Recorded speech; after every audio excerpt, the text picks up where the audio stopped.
Halo, saya Ehan Fauzan Rahmatillah dari program studi Bimbingan dan Konseling dengan NIM 2285-2067.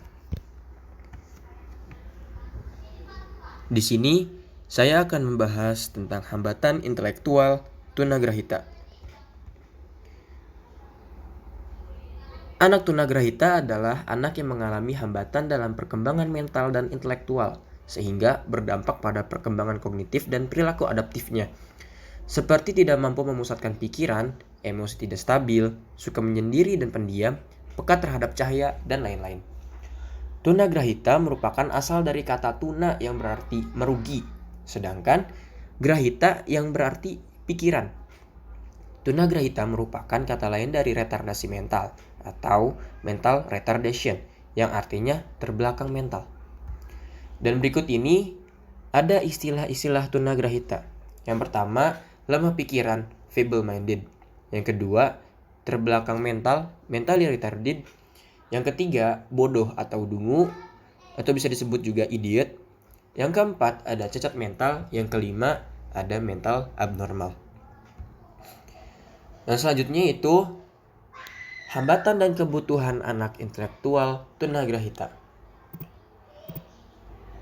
Definisi yang ditetapkan AAMD yang dikutip oleh Grossman, Kirk, dan Gallagher pada tahun 1986 nomor 116 yang mengatakan artinya bahwa ketunagrahitaan mengacu pada sifat intelektual umum yang secara jelas di bawah rata-rata, bersama kekurangan dalam adaptasi tingkah laku dan berlangsung pada masa perkembangan.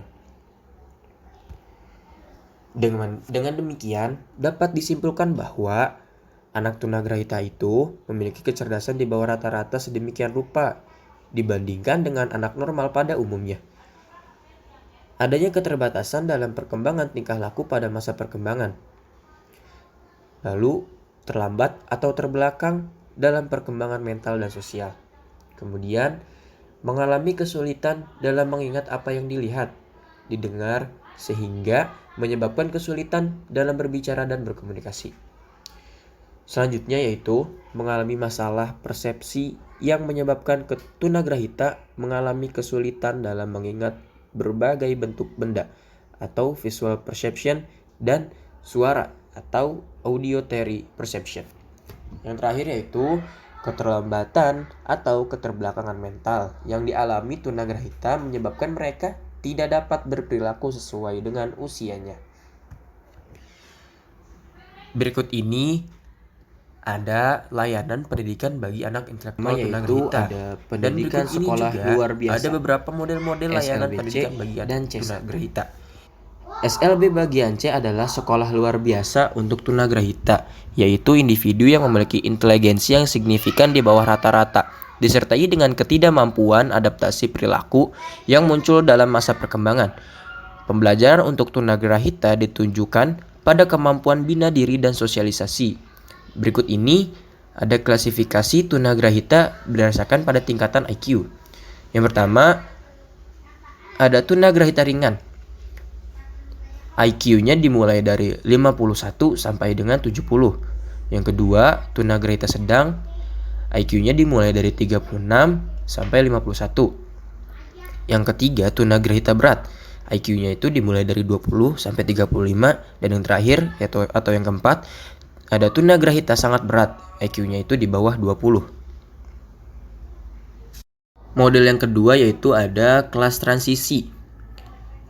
Kelas ini diperuntukkan bagi anak yang memerlukan layanan khusus, termasuk anak tunagrahita. Kelas transisi sedapat mungkin berada di sekolah reguler, sehingga pada saat tertentu anak dapat bersosialisasi dengan anak lain. Kelas transisi merupakan kelas persiapan dan pengenalan pengajaran dengan acuan kurikulum dengan modifikasi sesuai kebutuhan anak. Model yang ketiga yaitu ada model pendidikan terpadu.